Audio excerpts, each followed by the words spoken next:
ഒരു ക്ഷേത്രത്തിലെ മേശാന്തി ആയാൽ അതൊരു സാധാരണ ജീവിതമല്ല. ആളുകൾ വിചാരിക്കും കുറച്ച് പൂവൊക്കെ എടുത്തിടുക, കുറച്ച് കർപ്പൂരം കത്തിക്കുക, ഇത്രയൊക്കെ ഉള്ളൂ എന്ന്. രാവിലെ സാധാരണ മനുഷ്യർ കൂർക്കം വലിച്ചുറങ്ങുന്ന സമയത്ത് ഉണരണം, കുളിച്ച് പ്രഭാതകൃത്യങ്ങളൊക്കെ ചെയ്ത് ക്ഷേത്രത്തിൽ പോകണം. ക്ഷേത്രത്തിലെ ശ്രീകോവിൽ, അതിന് മുൻവശത്ത് മാത്രമേ വാതിലുള്ളൂ. അതിനകത്ത് കയറിയാൽ അതിനകത്തിൽ ധാരാളം വിളക്കുകൾ, ചന്ദനത്തിരിയുടെ, അഷ്ടഗന്ധത്തിൻ്റെ ധൂപങ്ങൾ, ഇങ്ങനെ നിരവധി കാര്യങ്ങളുണ്ട്. അവിടെ ശ്വാസം തന്നെ പ്രയാസമാണ്. ക്ഷേത്രത്തിനകത്തിലെ പ്രഭാതകൃത്യങ്ങൾ, അഭിഷേകം, ആളുകൾ വരുമ്പോൾ അവർക്ക് അർച്ചന, പുഷ്പാഞ്ജലി,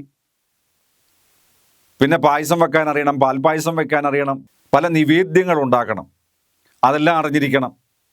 വരുന്ന ആളുകളോടൊക്കെ നമ്മുടെ മനസ്സിൽ എന്തൊക്കെ വിഷമമുണ്ടെങ്കിലും അതൊക്കെ മാറ്റിവെച്ചിട്ട് എല്ലാവരോടും കൂളായിട്ട് ഇടപെടണം. എങ്കിൽ മാത്രമേ ആളുകൾക്ക് ഇഷ്ടപ്പെടുകയുള്ളൂ. സാധാരണ മനുഷ്യരൊക്കെ ജോലിക്ക് പോകുമ്പോൾ ശാന്തിക്കാർക്ക് വീട്ടിലേക്ക് പോകാം. അത് കഴിഞ്ഞ് വൈകിട്ട് നാട്ടിലുള്ളവരെല്ലാം പണിയൊക്കെ കഴിഞ്ഞ് തിരിച്ച് വീട്ടിലേക്ക് പോകുമ്പോൾ വീട്ടിൽ നിന്നും പുറത്തേക്ക് ഇറങ്ങണം, നേരെ ക്ഷേത്രത്തിലേക്ക് പോകണം. രാത്രി 8 മണിയോ ചിലപ്പോൾ അതിനുശേഷമോ നീണ്ടു നിൽക്കുന്ന ജോലികൾ, അത് കഴിഞ്ഞ് തിരിച്ചു പോകണം. സാധാരണഗതിയിലുള്ള അവധിയൊന്നും ശാന്തിക്കാർക്കില്ല. മറ്റുള്ളവരുടെ കൂട്ട് പ്രധാനപ്പെട്ട വിശേഷ ദിവസങ്ങളിലൊന്നും എല്ലാവരുടെയും കൂടെ കൂടുവാനോ മറ്റുള്ളവരോടൊപ്പം ചേരുവാനോ ഒരു വിവാഹത്തിനോ അല്ലെങ്കിൽ ഒരു മരണത്തിനോ ഒന്നും പോകാൻ കഴിയില്ല.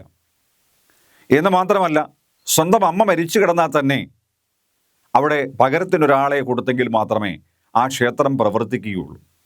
മറ്റുള്ളവർ വിചാരിക്കും വളരെ സുഖകരമായ ജോലിയാണ് എന്ന്. മറ്റുള്ളവർ സന്തോഷപ്രദമായി ജീവിതത്തെ ആസ്വദിക്കുമ്പോൾ അതിലൊന്നും പങ്കുകൊള്ളാതെ മാറി നിൽക്കേണ്ടി വരിക. ഇതൊക്കെ സാധാരണ ഒരു ശാന്തിക്കാരൻ്റെ ജീവിതത്തിലെ അനുഭവങ്ങളാണ്. എന്നാൽ സമൂഹം അംഗീകരിക്കുന്നവരാണ്, ഇഷ്ടപ്പെടുന്നവരാണ്, ഈശ്വരൻ്റെ ഏറ്റവും അടുത്ത ഉപാസകരാണ്.